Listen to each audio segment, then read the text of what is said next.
Paul Goble Staunton, May 24. In domestic affairs as in foreign ones, Vladimir Putin advances confidently until he is confronted by a unified opposition. That has just happened in the case of his proposed law keeping Russian a compulsory subject in schools while making all non-Russian languages, including those of the non-Russian republics, voluntary and thus at risk. The presidential administration has just concluded a conference at which it was announced that the language of the draft measure enshrining Putin's UFA declaration of last summer will be revised in order to reflect the views of both supporters and opponents. inkazin.ru/news/society/24-05-2018/Zakanoprok-05-2018/Rodney-Yazika-Orobotayat-po-prosby-Respublic. That represents a significant but far from final victory for the non-Russian republics.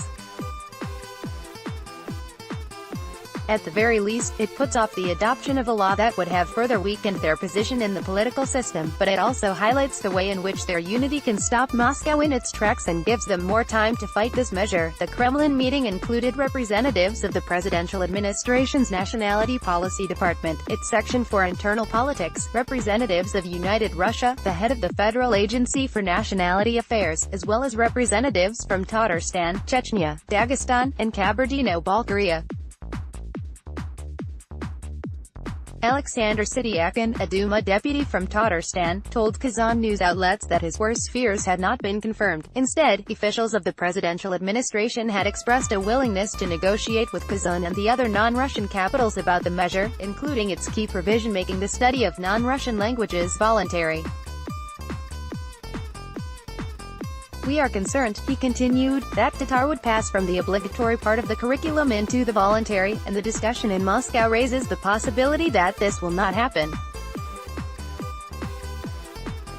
Indeed, he said, the measure will now be revised, so that at the time of its first reading in the State Duma there will not be any matters of dispute. If that is so and if the non-Russians maintain their united position in opposition to Putin's notion, then Moscow will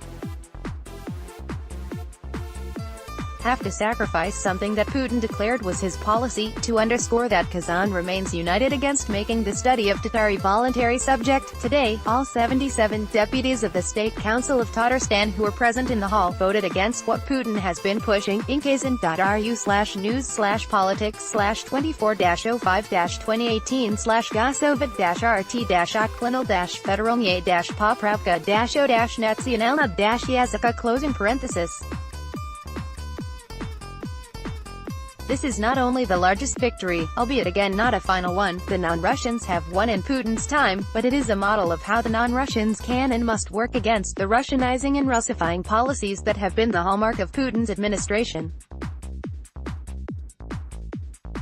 But at the same time, it represents the kind of retreat which Russian nationalists and imperialists will find hard to accept, and they are certain to launch some kind of counter